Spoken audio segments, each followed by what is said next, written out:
The lights on the tree were steady. They were the multicolored kind, the ones that blink in slow, rhythmic patterns, casting long, shifting shadows across a living room floor piled high with wrapped gifts. It was December 22nd, 2025, 3 days before Christmas. In Highland City, Florida, the air outside was cool and still, the humidity finally breaking, leaving the streets of this quiet, unincorporated suburb in a state of suspended animation. If you were to drive down Lemon Avenue at 10:30 p.m., you would have seen nothing remarkable. You would have seen single-story homes with manicured lawns. You would have seen festive inflatables bowing in the night breeze. You would have seen the flickering blue light of televisions glowing through drawn blinds. It is the archetype of the American sanctuary, the place where the world is supposed to be shut out, where the doors are locked to keep danger on the other side.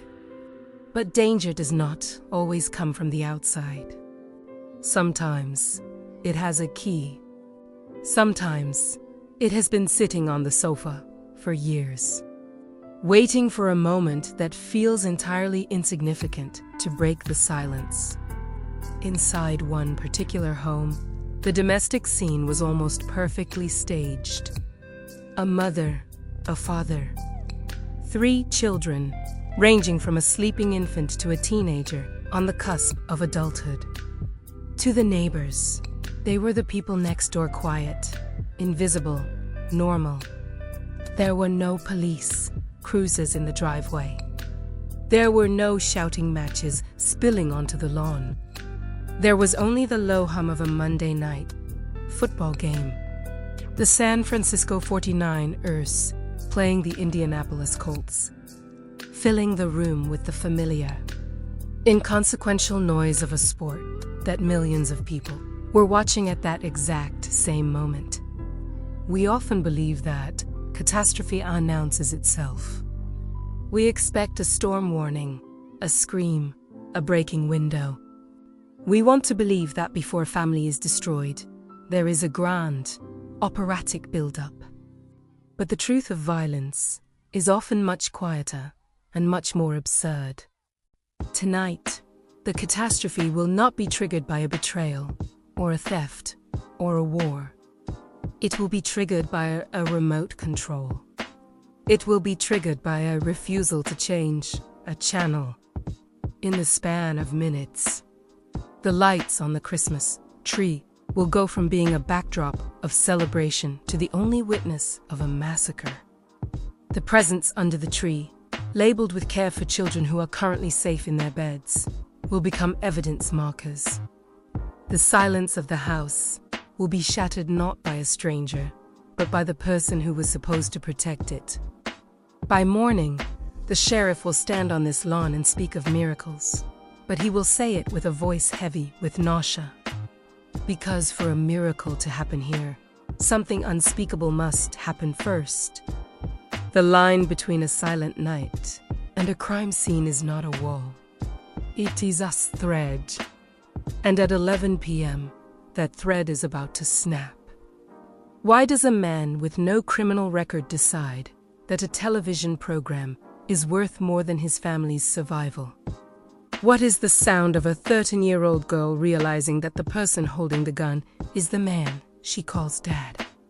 And when the silence returns to Lemon Avenue, who is left to hear it?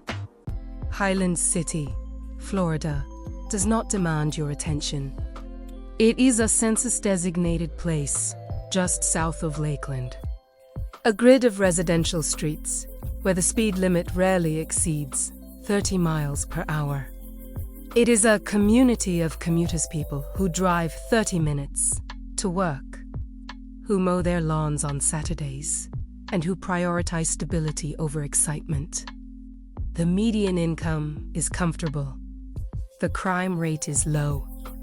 It is the kind of place where people move when they want to raise children away from the noise of the city, where the most significant neighborhood dispute is usually about a property line or a barking dog. On Lemon Avenue, The homes are modest and well kept. In December, they become tableaus of American domesticity. Inflatable Santas, strings of white lights, wreaths on the doors. It is a performance of happiness, a collective agreement that everything is fine. Inside the Kenney home, that performance was impeccable. Crystal Kenney, 47 years old, was the architect of this life. Her family describes her not just as a mother, but as a force of maternal gravity.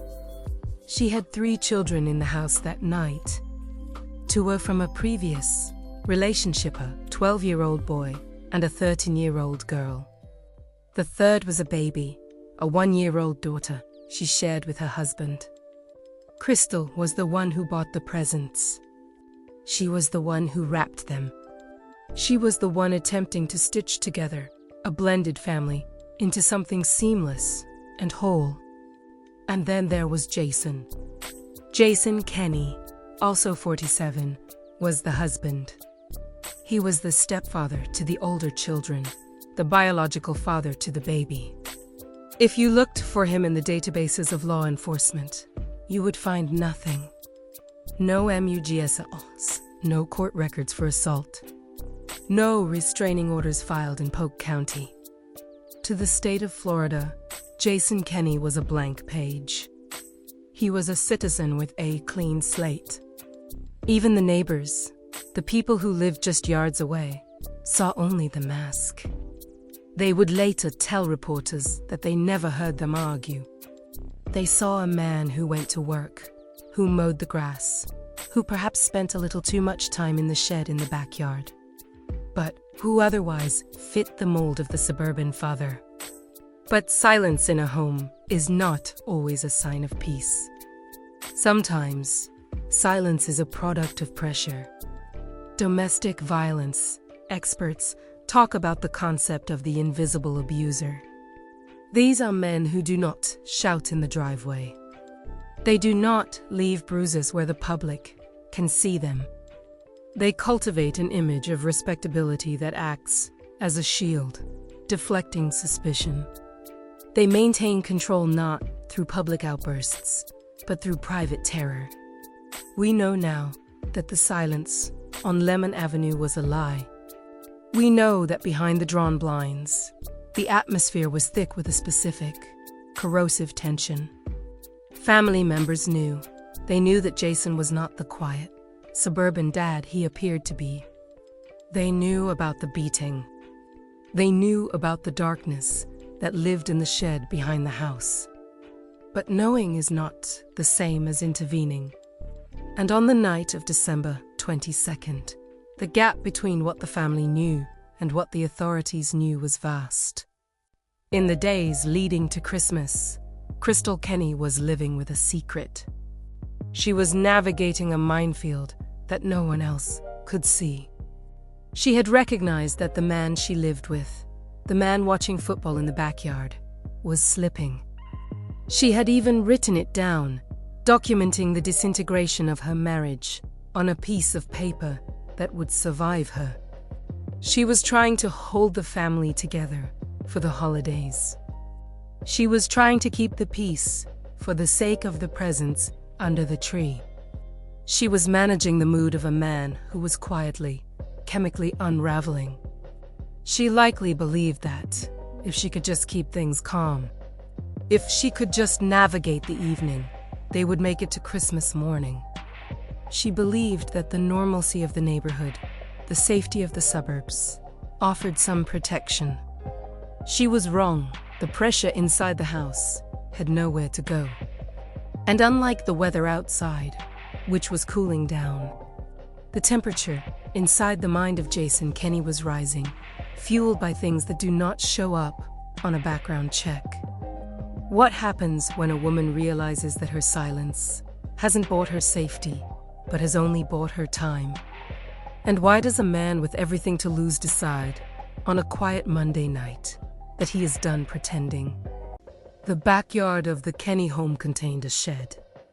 In many suburban narratives, the shed is a workshop, a place of storage, a benign retreat. But in the architecture of domestic tension, spaces like this often serve a different function. They become pressurized containment vessels. On the night of December 22nd, Jason Kenney was in that shed. He was not fixing a lawnmower. He was not organizing tools. He was isolating. We know from the investigation that Jason was drinking. Alcohol acts as a depressant, slowing the central nervous system, blurring the sharp edges of reality. But there was another chemical variable at play, one that transforms the lethality of the situation entirely. Crystal Kenney left behind a piece of paper.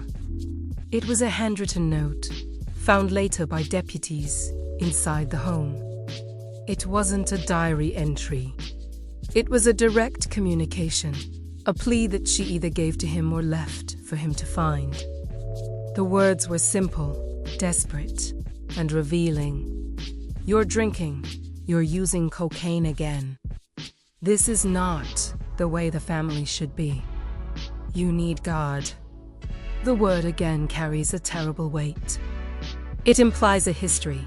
It implies that this was not a new behavior, but a returning ghost. It tells us that Crystal was living in a cycle of remission and relapse. Watching the man she married transform into someone else, over and over again. Cocaine is a stimulant. It induces paranoia, aggression, and a false sense of omnipotence. When mixed with alcohol, the liver produces a metabolite called coquethylene. This compound is uniquely dangerous. It extends the high, but it also short-circuits the brain's ability to regulate impulse. It creates a state of mind where consequences feel distant and immediate desires feel absolute. So, you have a man in a shed, chemically altering his perception of reality. You have a woman inside the house, acutely aware that the family way is disintegrating, trying to maintain the Christmas facade for her children. The physical distance between the shed and the living room was only a few yards. But the psychological distance was becoming unbridgeable. Crystal's note suggests she was trying to intervene. She was trying to appeal to his morality, to his role as a father, to his faith. She was trying to use words to stop a chemical freight train. This is a common tragedy in cases like this, the belief that a rational appeal can penetrate the fog of addiction and rage. But Jason was not in a rational place. He was watching a football game, the San Francisco 49ers against the Indianapolis Colts. It was a blowout, the kind of game that usually loses a viewer's interest. But for Jason, the game wasn't just entertainment. It was a fixation. It was the object of his focus, the thing he could control while everything else spiraled. Inside the house, the children were settling in. The 13-year-old daughter, the 12-year-old son, the baby in the crib. The house was their sanctuary, the living room their safe zone. At some point near 11 p.m., Jason made a decision. He didn't want to be in the shed anymore. He wanted to be inside. He wanted the comfort of the living room, the big screen, the center of the home. He walked from the darkness of the yard into the light of the house. This movement from the periphery to the center is a critical shift in the psychology of the night. It is an invasion. The volatile element is no longer contained. He is now in the shared space, bringing his intoxication, his resentment, and his need for control directly into the orbit of his family. He wanted to watch the end of the game on the living room television. Crystal said no to us. This sounds like a trivial disagreement, a minor domestic squabble, but we must understand the language of the abuser. To a man like Jason Kenney, in that specific state of mind, no is not a preference. No is an insult. No is a challenge to his dominance. Crystal stood her ground. Perhaps she was tired. Perhaps she was protecting the children's environment. Perhaps she had simply had enough. She drew a line. And in doing so, she unknowingly triggered the final collapse of the dam, holding back years of invisible violence. Why does a simple refusal feel like a declaration of war to a controlling mind? And as Jason stood in his own living room, looking at his wife, was he seeing her, or was he seeing an obstacle that needed to be removed? The transition from a domestic dispute to a tragedy is rarely a gradual slide, it is a cliff. One moment, the world operates by the rules of civil society where people shout, negotiate, or walk away. The next moment, those rules evaporate, replaced by the physics of irreversible actions and the finality of violence. At approximately 11 p.m., the conflict over the television reached its breaking point. The San Francisco 49ers was securing their win. The commentators filling the silence of the room with analysis that no one was listening to. Crystal Kenney stood in her living room. We do not know the exact words exchanged in those final seconds. We do not know if Jason screamed or if he went terrifyingly quiet.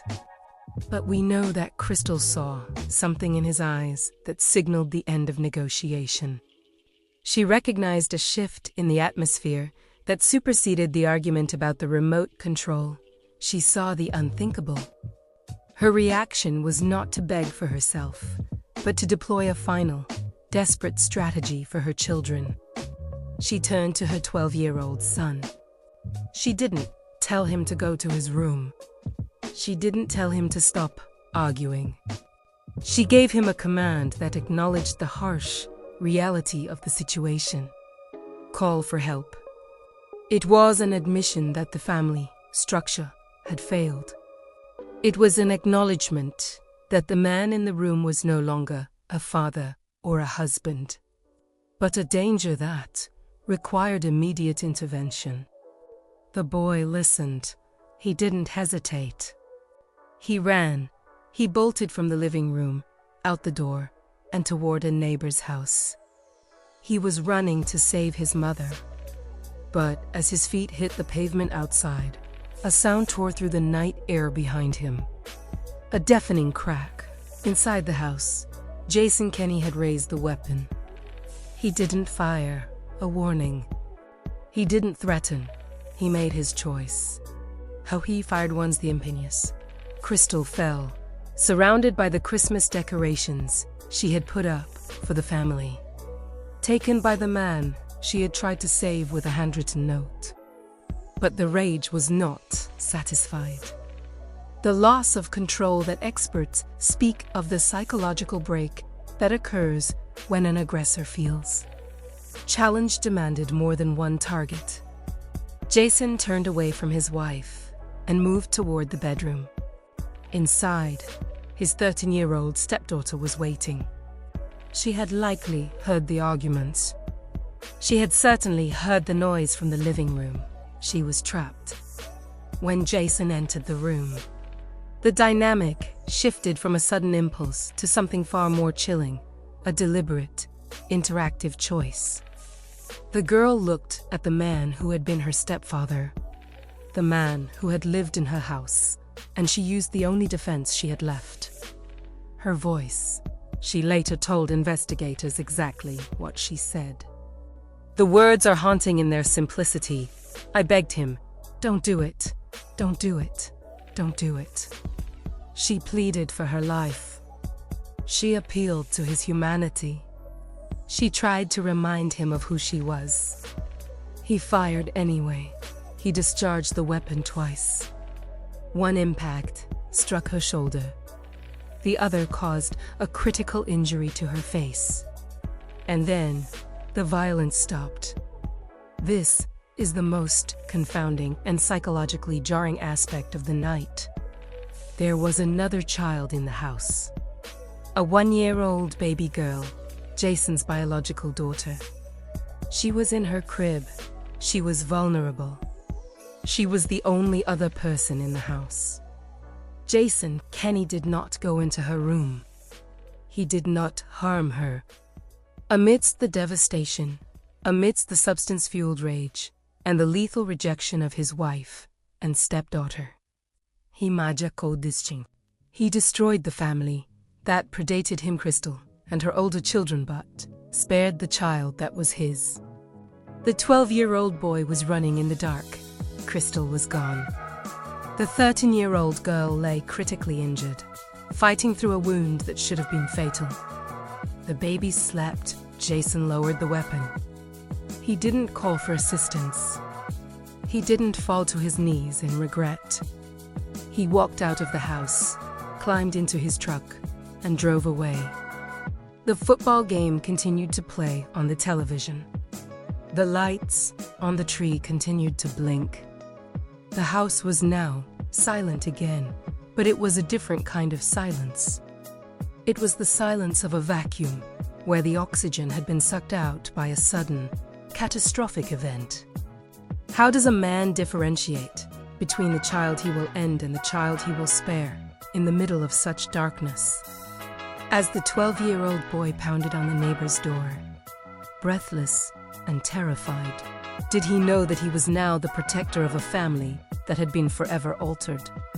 And inside the bedroom, as the 13-year-old girl lay in the dark, how was she still holding on? The response time was 5 minutes.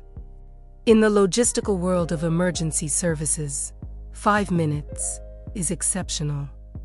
It is a rapid, coordinated deployment of resources. But in the temporal reality of a crisis, 5 minutes is a lifetime. It is enough time for a life to end. It is enough time for a suspect to flee. When Polk County deputies arrived at the house on Lemon Avenue, the silence had already returned. The 12-year-old boy was safe with the neighbor, but the house itself was a sealed box of unknowns. Deputies approached with tactical caution, moving past the festive inflatables, past the wreaths, crossing the threshold into a scene that would rattle even veterans of the force. Sheriff Grady Judd, a man who has stood before cameras to discuss hundreds of crimes, would later struggle to reconcile the visuals of that living room. When they go in there, he said, there is a beautiful Christmas tree with lots of Christmas presents under the tree, just like the nuclear family should be. The juxtaposition was visceral. The symbols of joy, the wrapped boxes. The twinkling lights were now illuminated by the harsh tactical flashlights of law enforcement. And amidst those symbols lay Crystal Kenney. There was no medical intervention to be performed. She was gone. But as deputies moved deeper into the house, they found the anomaly. In the bedroom, the 13-year-old girl was not deceased. She had suffered a critical injury. The trauma was catastrophic. The physics of such a wound dictate a specific, tragic outcome. Yet, she was conscious. She was alert. In the chaotic, adrenaline-fueled moments of discovery, the deputies realized they were witnessing a physiological impossibility. She was stabilized and rushed to Lakeland Regional Health, her survival defying every statistical probability known to trauma medicine. Meanwhile, a manhunt began. Jason Kenney was not in the house. He was in his truck, driving south through the Florida darkness. He was not driving aimlessly. He was executing a plan B. During that drive, he made a phone call. He didn't call a lawyer. He didn't call the police to surrender. He called his sister in upstate New York. The content of that call provides the terrifying clarity of his mindset. He wasn't psychotic. He wasn't hallucinating. He was lucid. I've done something very, very bad, he told her. I did something terrible, and this is the last time you'll ever talk to me." He then added a sentence that reveals the ultimate cowardice, often hidden behind domestic rage. "You'll see me on the news. But I'm not going to jail for the rest of my life." He knew the consequences. He knew the societal judgment that was coming, and he decided, unilaterally, that he would not face it. He was choosing to exit the story on his own terms. Deputies tracked him to a property in Lake Wales, a piece of land belonging to his deceased father. It was a place of history for him, a retreat. He barricaded himself in a shed on the property. The standoff was brief. Deputies surrounded the structure. They hailed him, demanding he come out with his hands up. They offered him a chance to answer for the destruction of his family. Jason Kenney answered with a final decision.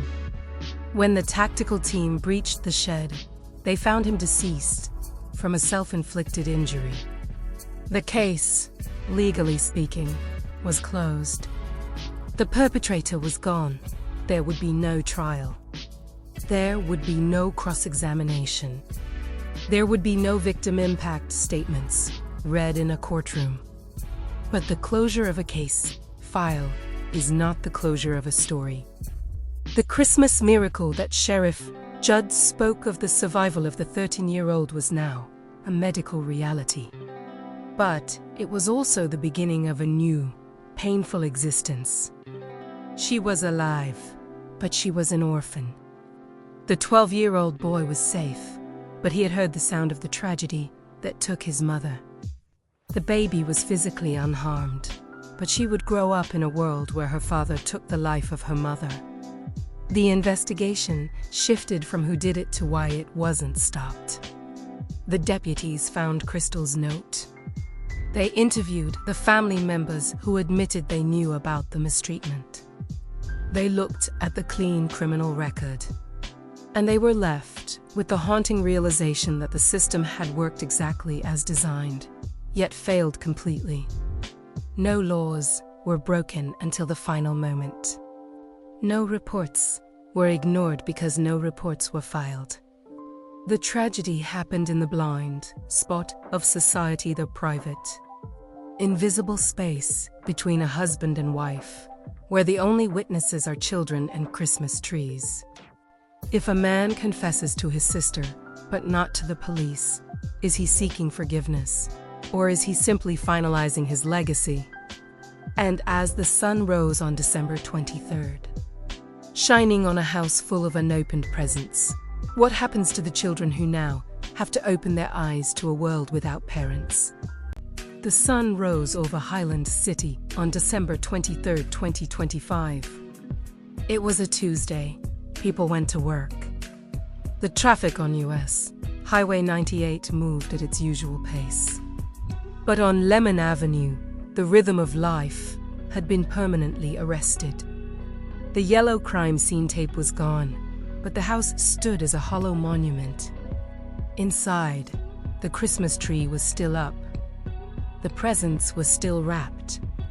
But the people who were supposed to open them were gone, one to the morgue, one to the hospital, and 3 children into a future that had been violently rewritten. The legal resolution of the case was abrupt and unsatisfying. With Jason Kenney dead by his own hand, the criminal justice system had no defendant. There would be no trial to parse the details of his addiction or his rage. There would be no judge to sentence him.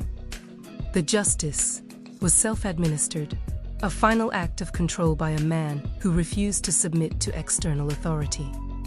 But while the legal case ended, the human reality was just beginning. The 13-year-old girl, the survivor of a gunshot wound to the face, remained in critical but stable condition at Lakeland Regional Health. Her survival is medically anomalous. A bullet traversing the skull typically causes catastrophic, incompatible with life damage. Yet, She was awake, she was speaking. She was able to tell investigators. I begged him, and he shot me anyway. Her voice, preserved against all odds, became the primary testimony of the night's horror. The 12-year-old boy who ran for help and the 1-year-old baby who slept through the massacre were placed in the custody of their maternal grandparents. The Department of Children and Families stepped in to provide trauma services. These children are now orphans. They are the survivors, a term that implies victory, but often feels like a sentence. They survived the bullets, but they must now survive the memory. Sheriff Grady Judd, in his final press briefing, offered a reflection that was less about police, procedure, and more about moral exhaustion. He spoke of the note Crystal left. He spoke of the family members who knew. And he asked the question that hangs over every domestic homicide. How does an argument over a television program end up with a murder? The answer, of course, is that it was never about the television.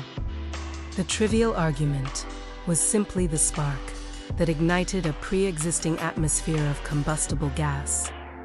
The gas was composed of cocaine addiction, alcohol abuse, untreated mental instability, and a profound, unchecked entitlement to control. The tragedy wasn't that Jason Kenney snapped. The tragedy was that he had been slowly breaking for years, and the cracks were invisible to everyone except the people trapped inside the house with him. Crystal Kenney's note, "You need God," was a final artifact of a woman who had run out of earthly options. She didn't call the police because she likely believed, like so many victims, that police intervention would shatter the family she was trying to save. She tried to handle it internally. She tried to manage the monster. And she paid for that attempt with her life. The community of Highland City was left to process the shock. Neighbors who never heard them argue were forced to reconcile their perception with the reality. The festive inflatables on the lawn became grotesque, reminders of how thin the veneer of suburban normalcy actually is. We are left with a series of uncomfortable truths.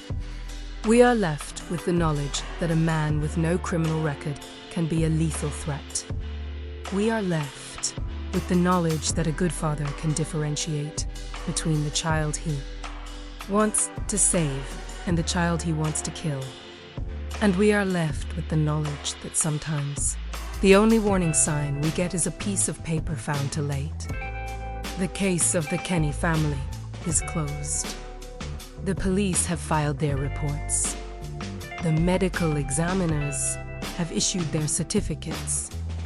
But for the 3 children growing up in the shadow of December 22nd, the case will never truly be closed.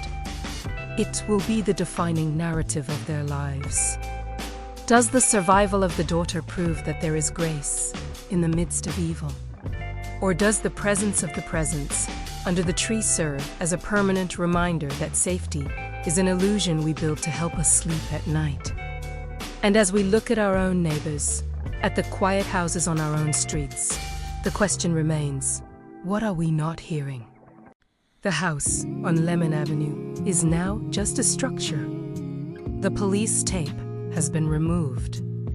The crime scene cleaners have done their work. Eventually, the property will be sold. New owners will move in. They will paint the walls.